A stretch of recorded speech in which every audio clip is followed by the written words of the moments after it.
Hello friends, intraday trader zone में आप सबका स्वागत है। फ्रेंड्स, आप लोग अगर नए हो चैनल में तो चैनल को सब्सक्राइब कीजिए।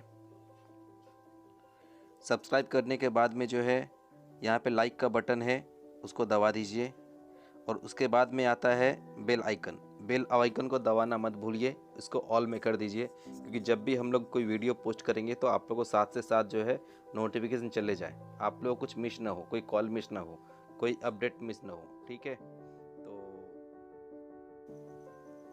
अपोलो टायर अभी फ़िलहाल चल रहा है 143.35। ठीक है। थोड़ा सा जो लोग रिस्की ट्रेडर है करंट में सेल कीजिए।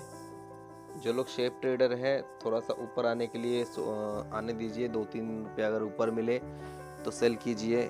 टारगेट जो इसका बनता है वो बनेगा 130 तक का। ठीक है। 145 का जो है रेजिस्टेंस है। अगर 145 के ऊपर में 2 दिन का क्लोजिंग अगर नहीं आता है तो आने वाले समय में ये स्टॉक जो है 130 और 125 तक पॉसिबल हो सकता है अपोलो टायर में। तो जो लोग शॉर्ट करना चाहते हैं, रिस्की ट्रेडर जो है करंट रेट में सेल कीजिए, और सेफ ट्रेडर जो है वो लोग 3-4 रुपये ऊपर मिले तो सेल कीजिए। ठीक है। और खाली ध्यान में रखिएगा जो 145 के ऊपर में 2 डेज से क्लोजिंग ना आए। अगर मान लीजिए 145 के ऊपर में क्लोजिंग आता है तो आप लोग पोजीशन एग्जिट कर सकते हो। टारगेट जो इसका बन सकता है 130 एंड 125 तक का।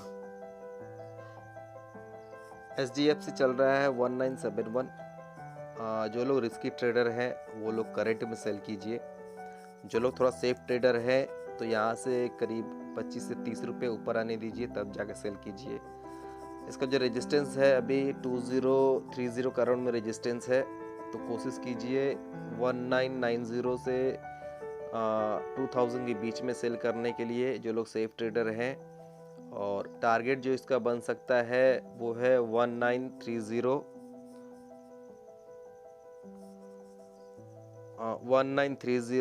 एंड सेकेंड टारगेट इसका अगर बनने का होगा तो 1850 तक पॉसिबल हो सकता है। तो जो लोग करंट में जो लोग रिस्की हैं वो लोग करंट में सेल कीजिए, और सेफ ट्रेडर ट्राई कीजिए कि 2000 के अराउंड में, यानी 1990 से 2000 के बीच में सेल कीजिए। रेजिस्टेंस 2030 के अराउंड में है। 2 दिन के ऊपर अगर 2030 के ऊपर में 2 दिन का क्लोजिंग आए तो एग्ज़िट कीजिएगा पोजीशन को, वरना आप लोग जो है पोजीशन कैरी कर सकते हैं। ठीक है। तो टारगेट इसका बनता है 1930 एंड 1850 तक का टारगेट बन सकता है SDFC में। ठीक है। ये है जो भी हम लोग दे रहे हैं सब पोजिशनल कॉल है और फ्यूचर बेसिस में है। पोजिशनल कॉल में अगर सपोज़ कि मान लीजिए आपको अच्छा खासा अगर प्रॉफिट मिलता है तो वो एक बार आप लोग इंट्राडे में अगर प्रॉफिट मिले तो एक बार जो आप लोग इंट्राडे में ही बुक कर लिया कीजिए हमेशा। ठीक है। क्योंकि फिर आपको फिर वापस से मौका मिलेगा वो लेवल के लिए। अदानी पोर्ट 352 चल रहा है। जो लोग रिस्की ट्रेडर हैं वो लोग करंट में सेल कीजिए, और जो लोग सेफ ट्रेडर हैं तो यहाँ से 5-7 रुपये ऊपर आने दीजिए। इसका जो रेजिस्टेंस पॉइंट है 361 के अराउंड में है। तो अगर मान लीजिए 5-7 रुपये अगर ऊपर मिलता है आप लोग को, जो सेफ ट्रेडर हैं वो लोग सेल कर सकते हैं। एक्सपेक्टेड जो टारगेट इसका बन सकता है करीब 335 का, 325 का, और इसका लॉट साइज है 2500 का। तो जो लोग रिस्की ट्रेडर हैं इनको जो है अदानी पोर्ट को शॉर्ट कीजिए या तो करंट में, और सेफ ट्रेडर जो है 5-7 रुपये ऊपर के लिए वेट कीजिए, तब जाके सेल कीजिए। टारगेट जो बनेगा ये 335 का और 325 का आने वाले समय में, ये पोजिशनल कॉल है। ठीक है। और जो भी लेवल हम लोग दे रहे हैं सभी फ्यूचर बेस है, तो वो ध्यान में रख करके। कैश ट्रेडर जो है अभी 2-1 दिन वेट कीजिए बाई के लिए, जब बाइंग बनेगा तब एंट्री कीजिएगा थोड़ा डिप में। अभी जो है टाइम फ्यूचर वालों का है, तो फ्यूचर में शॉर्ट कर सकते हैं और कैश में शॉर्ट नहीं कर सकते हैं। ठीक है। SRT 712 चल रहा है। तो फिलहाल अभी तक जो है ये स्टॉक जो काफ़ी बड़ा हुआ है, अभी तक जो इसमें शॉर्ट जैसा नहीं दिख रहा है मेरे को। अगर 700 लेवल ब्रेक कर देता है तब जाके शॉर्ट के लिए सोचेंगे, तब तक जो है इसमें शॉर्ट मत कीजिए। अगर सपोज़ कि मान लीजिए 702 703 के अराउंड अगर ब्रेक नहीं होता है तो स्टॉक जो है बाउंस हो सकता है। टेक महिंद्रा 789 चल रहा है। अगर 785 के नीचे में अगर 2 दिन का क्लोजिंग नहीं आता है तो स्टॉक में बाउंस भी आ सकता है। लेकिन क्या है, मार्केट में भी प्रेशर है, सेलिंग प्रेशर आज भी था काफ़ी, और एज़ पर SGX भी डाउन है अभी, तो इसलिए जो है बाई कॉल जो है नहीं दे रहे हैं। बस ये देख सकते हैं आप लोग, टेक महिंद्रा 789 चल रहा है। 785 के नीचे अगर 2 दिन का क्लोजिंग नहीं आता है तो स्टॉक जो है बाउंस हो सकता है करीब 840 तक, ठीक है। 840 के ऊपर में अगर ये ट्रेडिंग करेगा तो फिर वापस जो है ये 900 तक पॉसिबल हो सकता है। लेकिन अगर 2 दिन इसके नीचे क्लोजिंग ना दे तो हो सकता है 785 के नीचे अगर 2 दिन का क्लोजिंग नहीं आता है तो स्टॉक बाउंस हो सकता है। तो इसके लिए क्या होना होगा, अब सपोज़ कि मान लीजिए कल नीचे गया, फिर सेकंड हाफ में क्लोजिंग टाइम में कवर कर लिया, 785 के ऊपर में ट्रेडिंग करा या ग्रीन में कल अगर क्लोजिंग दे तो इसमें एक बाइंग व्यू बन सकता है करीब 840 तक के लिए। अब जो थोड़ा सा मार्केट जो है अपना वो थोड़ा सा नर्वस है, कंफ्यूज है किधर जाएगा, क्योंकि एक दिन जो है प्लस हो रहा है और एक दिन जो है माइनस जा रहा है, ठीक है। तो किधर जाएगा अभी डिसाइड नहीं हो पा रहा है, क्योंकि देखिए अभी US में जो है इलेक्शन भी है, तो उसका रिज़ल्ट भी है ट्रंप का, तो उसका भी इफेक्ट आ सकता है मार्केट में। तो थोड़ा सा जो है पोजीशन को आप लोग लाइट रखिए दोनों साइड में, चाहे लॉन्ग में हो चाहे शॉर्ट में हो, ठीक है। थोड़ा सा लाइट रखिए, मार्केट किधर भी जा सकता है, चाहे वो एक नया हाई भी बना देगा या फिर लो भी बना सकता है, ठीक है। तो थोड़ा सा पोजीशन को जो हल्का रखिएगा, जब इलेक्शन के बाद में जब मार्केट स्टेबल हो जाता है तो वापस से आप लोग जो है एंट्री कर सकते हो।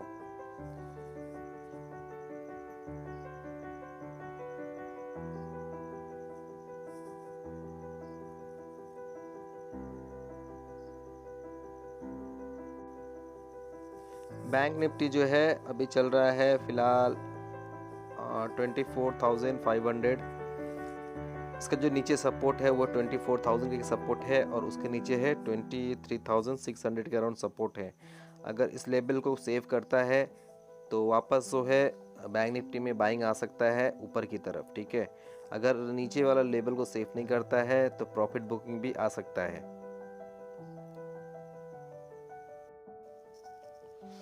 हेलो, कल हम लोग जो बात किए थे हैमर के बारे में बात किए थे। जो हैमर का काम क्या है, हैमर जो होता है वो पेन में होता है ऊपर में, ठीक है। फिर उसके बाद में नीचे आता है, नीचे आकर के वापस क्लोजिंग टाइम में जो है वो ऊपर चले जाता है, ठीक है। तो वो डेली चार्ट में जो है वो हैमर बनता है, ठीक है। नीचे से कवर होकर ऊपर में क्लोजिंग देना, तो उसमें कैंडल बनता है हैमर जैसा, ठीक है। तो उसका मतलब है कि मार्केट में जो है तेजी आने वाला है, ठीक है, या किसी स्टॉक में, पर्टिकुलर स्टॉक में वो तेजी आने वाला है। देखिए पोजिशनल में जो है कम से कम 20 दिन 25 दिन कंटिन्यू स्टॉक नीचे आ रहा है, उसके बाद में जो है वो ऊपर जाएगा, ठीक है। अगर जैसे मान लीजिए ऊपर जाना है, 20 दिन 25 दिन से नीचे आ रहा है, उसके बाद में हैमर बनाया, तो आपको समझना चाहिए कि स्टॉक में जो है अब सेलिंग ख़त्म होने वाला है। अब जो कहीं ना कहीं उसमें बाइंग आने वाला है, क्योंकि जो है बायर्स लोग इंटरेस्टेड हो गए हैं उसमें बाई के लिए। जैसे कि लास्ट डे बताया था आपको कोटक महिंद्रा बैंक का, उसमें हैमर आया था, तो 10% करीब मूवमेंट दिया था कोटक महिंद्रा बैंक, ठीक है। तो वैसा ही जो है एक है मारुबोजू, ठीक है। मारुबोजू का जो रेड मारुबोजू होता है उसका है सेलिंग, और जो ग्रीन होता है उसका है बाइंग। तो पहले ग्रीन के बारे में बात कर लेते हैं। मारुबोजू क्या है, जहाँ से ओपन होता है, और जैसे मान लीजिए ग्रीन वाला जो दिखा रहे हैं ये चीज़, तो ग्रीन में जो होगा वो करीब मान लीजिए ओपन होगा एकदम लो के पास में, ठीक है। सपोज़ कि मान लीजिए कोई एग्जांपल लेते हैं, एक टाटा स्टील सपोज़ मान लीजिए, ठीक है। नीचे जो है टेल जितना छोटा रहे उतना अच्छा है। अब सपोज़ कि मान लीजिए थे टाटा स्टील ओपन हुआ है 405 में और लो भी 405 का है या 404 का या 403 का है और वो क्लोज दिया है वो स्टॉक 3 से 4% ऊपर में, ठीक है। स्टॉक का जो हाई लगाया है वो सपोज मान लीजिए कि 420 का, ठीक है। हाई लगाया 420 का और क्लोज भी हुआ है करीब 420 के करीब में या 419 या 418 इतना चलेगा, ठीक है। तो मतलब मॉर्निंग में जो है ओपन हुआ लो पे और फुल डे जो है स्टॉक जो है ऊपर ही रहा, ठीक है। ऊपर के ऊपर जाता रहा, क्लोजिंग तक भी वो ऊपर में ही रहा। तो उसका जो पैटर्न बनता है करीब ये ग्रीन जो दिख रहा है ये इस टाइप का पैटर्न बनता है। तो उसमें होता क्या है, उसका मतलब ये हुआ फुल वॉल्यूम से बायर लोग जो है कंटिन्यू बाई किया, जहाँ से ओपन हुआ था और वहीं से जो है कंटिन्यू अब गया है स्टॉक, ठीक है। और क्लोजिंग जो आया है वो आया है टॉप के पास में। तो ये क्या हो गया, इसका मतलब क्या हुआ, इसका मतलब ये हुआ जो लोग बाई करने वाले हैं मार्केट में स्टॉक को ओपन जहाँ से किया है वहीं से वो लोग इंटरेस्ट दिखाया, चाहे किसी न्यूज़ के वजह से हो या किसी वजह से भी हो, कंटिन्यू पूरा दिन जो वो लोग बाई करते ही रह गया और लास्ट में क्लोजिंग तक बाई किया। तो पैटर्न जो बन जाता है करीब ये जो ग्रीन वाला दिख रहा है कैंडल ऐसा बनता है, ठीक है। या थोड़ा बहुत ऊपर नीचे जो है छोटा सा टेल होना चाहिए। सपोज कि मान लीजिए 404 में ओपन हुआ और 303 रुपये 90 पैसा का लो लगाया या 303 का लो लगाया, मतलब जितना छोटा होगा उतना अच्छा होगा, ठीक है। या 404 में बाई हुआ है, ओपन हुआ और 404 का ही लो है, या उससे 20-30 पैसा नीचे गया और वहीं से बाइंग स्टार्ट हो गया ऊपर के लिए और हाई लगा दिया 420 का और क्लोजिंग भी 420 के पास ही हुआ है। सपोज कि 19 या 1950 या 20 ऐसा मान लीजिए क्लोजिंग है, ठीक है। तो वो कैंडल जो बन जाएगा, ये ग्रीन जो दिख रहा है ऐसा कैंडल बनेगा। तो इसका मतलब क्या है, इसका मतलब ये हुआ कि स्टॉक में जो है बाइंग आने वाला है, तेजी आने वाला है, ठीक है। और नेक्स्ट डे से जो है वो बाइंग रहता है, नेक्स्ट डे से जो है उसमें बाइंग आना शुरू हो जाता है। हो सकता है नेक्स्ट डे ओपन हो जाए फिर नीचे आए फिर कवर कर ले, ठीक है। तो नेक्स्ट डे मोस्टली क्या चांसेस बन सकता है हैमर का, ठीक है। या तो मारूबोजू जैसा फिर वो कंटिन्यू बाइंग होगा और या फिर ऊपर जहाँ पे ओपन होगा वहाँ से पहले नीचे आएगा, नीचे आकर के उसको फिर कवर देगा फिर हाई के पास में, ठीक है। तो फिर क्या इंटरेस्ट हुआ, फिर वहाँ से हैमर बन जाता है बहुत टाइम में, मैक्सिमम टाइम में। तो वो स्टॉक में जो है बुलिश हो जाता है। तो ये हो गया बुलिश मारूबोजू का, यानी ग्रीन मारूबोजू जो होता है वो लो ओपन लो सेम के जैसा होना चाहिए और क्लोजिंग प्राइस और हाई प्राइस जो है सेम के जैसा होना चाहिए, ठीक है। तो वो जो पैटर्न बन जाएगा, लेकिन ये जो कैंडल बनना चाहिए बड़ा कैंडल बनना चाहिए। ये नहीं कि जैसे मान लीजिए 404 में ओपन हुआ और हाई लगाया 410 का और क्लोज भी 410 के पास हुआ है, तो ये एक छोटा कैंडल होता है, छोटा एक रेंज बाउंड हो गया। तो वैसा नहीं, कम से कम जो देखिए 3 से 4% ऊपर जो है क्लोज होना चाहिए स्टॉक, ठीक है, तभी उसमें काउंट आ सकता है। मोस्टली क्या होता है, ये जो होता है बस हैमर की जैसा ही है, जब कंटिन्यू मार्केट नीचे आ रहा है और अचानक से सडन से ऐसा अगर कैंडल बना दे तो वो स्टॉक में जो है ऊपर जाने के लिए रेडी हो जाता है, ठीक है। तो कहीं ना कहीं जो है स्टॉक जो है ऊपर जाने की तैयारी कर रहा है। तो वैसे स्टॉक को जो है शॉर्ट मत कीजिए, ठीक है। उसको ट्राई कीजिए या तो करंट में बाई करने का या फिर उसको डिप में बाई करने का। अब डिप में किस लेवल पे होगा वो मार्केट आवर में देख लीजिएगा, कहाँ पे सपोर्ट बन रहा है, कहाँ से बाई करना चाहिए, तो वो आप लोग को देखना पड़ेगा, ठीक है। 2 4 5 10 स्टॉक देखिएगा, ढूंढिएगा, तो आपको रिजल्ट जो है देखने को मिलेगा इसमें। तो ये हो गया ग्रीन का।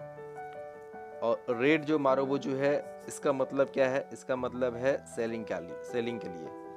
सपोज कि मान लीजिए एग्जांपल टाटा स्टील को लेते हैं, 420 में ओपन हुआ, मैक्सिमम 420-50 421 गया, मतलब जितना छोटा टेल हो ऊपर में हेड, ठीक है। और जो क्लोजिंग जो आया है उसका मान लीजिए इसका लो लगा है 404 रुपये का, और लो लगा 404 रुपये का और क्लोज भी दिया करीब करीब 404 रुपये के पास ही, यानी जहाँ से ओपन हुआ स्टॉक और क्लोज दिया नीचे में लोअर लेवल पे आकर के, तो वो बन जाता है करीब रेड मारुबुजू। ठीक है, तो रेड मारुबुजू में क्या होता है, स्टॉक में जो है मंदी आ सकता है। ठीक है, तो कहीं ना कहीं आपको जो है प्रॉफिट बुक कर लेना चाहिए लॉन्ग साइड वाले के लिए, और क्योंकि स्टॉक जो है नीचे आ सकता है।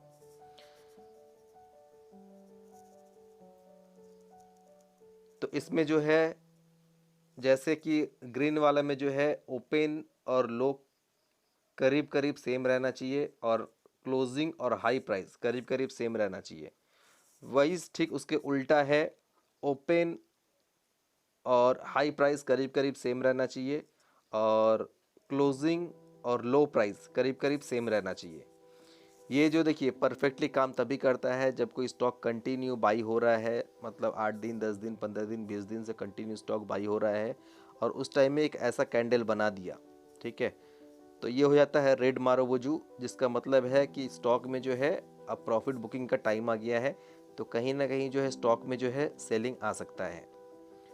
तो जिसमें मान लीजिए रेड मारुबुजू बन रहा है तो उस स्टॉक को जो है बाई करने से अवॉइड करें। ठीक है, नेक्स्ट डे क्या होता है, रेड मारुबुजू में या तो वहीं से और नीचे चला जाएगा और या फिर थोड़ा सा ऊपर जा कर के फिर नीचे आएगा। जैसे हैमर में बनता है, क्या हैमर में बनता है, ओपन हुआ नीचे की तरफ आया, नीचे से खींच के ऊपर लेके चला गया, वो हैमर बन गया, क्लोजिंग हाई के पास आया तो उसमें बुलिश बन जाता है। ठीक, इसके ऑपोजिट होता है हैमर के ऑपोजिट में, ठीक है, इवनिंग स्टार भी बोलते हैं उसे। ओपन हुआ, वो पहले ऊपर की तरफ गया हाई की तरफ और वहां से जो है क्लोजिंग होने के पहले पहले जो है वो नीचे आ जाता है, मतलब एक लो लेवल के पास में आके क्लोज देता है। ठीक है, तो उसका इंडिकेशन भी होता है सेलिंग के लिए। तो ऐसा इंडिकेशन जब मिले मार्केट में तो वो जो है उसमें सेलिंग देखने को मिल सकता है वैसे स्टॉक में। ठीक है, तो ग्रीन में क्या करना है, बाइंग के लिए सोचना है, और रेड वाले में क्या करना है, सेलिंग के लिए सोचना है। ठीक है, और मारुबुजू बस यही है रेड और ग्रीन का। ग्रीन मतलब हो गया बाई करना और रेड मतलब सेल करना। ग्रीन में ओपन और लो करीब करीब सेम होना चाहिए और हाई और क्लोजिंग करीब करीब सेम रहना चाहिए। ठीक है, जो इसमें कम से कम 3 से 4% का मूवमेंट होना चाहिए। ठीक है, सेम रेड वाले जो में है, रेड वाले में ओपन और हाई करीब करीब सेम होना चाहिए और क्लोजिंग और लो करीब करीब सेम होना चाहिए। तो ऐसे में जो है दोनों में डिफरेंस सही रहेगा। अगर ग्रीन बनता है तो वो बाइंग साइड बनेगा और रेड बनेगा तो वो सेलिंग साइड बनेगा। ये देखिए इसमें नीचे लिखा भी हुआ है बुलिश मारुबुजू और बियरिश मारुबुजू। अभी देखिए दोनों का देखिए करीब जो सेम ही है, सेम कैंडल है। ओपन लो अगर सेम रहता है, ऐसे भी आप लोगों को पता होगा, ओपन लो जिसका सेम होता है उस स्टॉक को जो है अवॉइड कीजिए शॉर्ट के लिए। ठीक है, क्योंकि उसका मैक्सिमम चांसेस जो होता है वो होता है बढ़ने की, और ओपन और हाई अगर सेम होता है तो उस स्टॉक को अवॉइड कीजिए बाय करने के लिए, क्योंकि उसका चांसेस रहता है जो वो गिरने के लिए। ठीक है, अगर जैसे मान लीजिए ओपन और लो सेम बन गया है तो स्टॉप लॉस जो है आपका होना चाहिए ओपन लो के नीचे में। ठीक है, और मान लीजिए ओपन हाई सेम बन गया है, अगर आप शॉर्ट कर रहे हैं तो उसका स्टॉप लॉस होना चाहिए हाई के पास में, क्योंकि किसी भी स्टॉक में ओपन और हाई मतलब हाई और लो दोनों अगर ब्रेक करता है, मान लीजिए लो ब्रेक कर दिया तो स्टॉक का चांसेस बन जाता है नीचे जाने के लिए, और हाई अगर ब्रेक करता है डे हाई तो स्टॉक का चांसेस बढ़ जाता है ऊपर जाने के लिए। ठीक है, तो ये चीज़ जो है ध्यान रखिएगा। ये कैंडल जो है एक हैमर बताया और एक मारुबुजू बताया। ठीक है, अभी नेक्स्ट जो वीडियो आएगा उसमें जो है आप लोग को एक दूसरा कैंडल के बारे में बताएंगे। देखिए मार्केट में बहुत सारे कैंडल है, बहुत सारे पैटर्न है, तो हर एक पैटर्न का सीखना जरूरी नहीं है। मेनली जो है 4-5 कैंडल जो होता है मेन वर्क करता है, वो क्या क्या करता है 1 बाय 1 आपको बताएंगे। तो वीडियो को जो है पूरा देखा कीजिए, और वीडियो अगर अच्छा लग रहा है तो लाइक कीजिए, कमेंट कीजिए, दोस्तों से शेयर कीजिए, दूसरे लोग भी सीख जाएं। और जो भी नए देख रहे हैं चैनल को सब्सक्राइब कीजिए। रेगुलर आप लोग को अच्छा वीडियो मिलता है, यहाँ पे अच्छा स्टॉक्स मिलता है जिसमें हम लोग 10 से 15% का मूवमेंट होता है स्टॉक सब में, ठीक है। अगर डिलीवरी में भी अगर प्रॉफिट करते हैं तो 10 से 15% का जो है वो प्रॉफिट मिल सकता है। तो रेगुलर जो हम लोग वीडियो पोस्ट करते रहते हैं कॉल के बारे में, कौन सा स्टॉक बाई करना चाहिए, कौन सा स्टॉक सेल करना चाहिए, ठीक है। तो वो सब चीज़ आप देख सकते हो। तो जो लोग भी नए हैं चैनल में, चैनल को सब्सक्राइब कर लीजिए और लाइक कीजिए, कमेंट कीजिए, और बेल आइकन को दबाना मत भूलिए, क्योंकि बेल आइकन को दबाएंगे नहीं, अगर हम लोग कभी भी कुछ पोस्ट करेंगे तो आप लोग को नोटिफिकेशन नहीं जाएगा। बेल आइकन को ऑन में कर लीजिएगा, हम लोग कभी भी कुछ भी पोस्ट करेंगे तो आपको साथ साथ नोटिफिकेशन जाएगा और कुछ मिस ना हो जाए, ठीक है। तो इसलिए बेल आइकन को दबाना ज़रूरी है। जो लोग भी सब्सक्राइब किए हुए हैं बेल आइकन को दबाइए, और वीडियो को जो है पूरा देखा कीजिए हमेशा, क्योंकि मान लीजिए बीच बीच में कुछ एक ऐसा चीज़ बता देते हैं जो आप लोग को पता नहीं चलता है, तब आप लोग का रॉन्ग ट्रेड हो सकता है, ठीक है। तो अगर जो लोग भी मेरे को फॉलो कर रहे हैं तो वीडियो हमेशा पूरा देखा कीजिए। तो आज के लिए बस इतना ही। थैंक यू, धन्यवाद।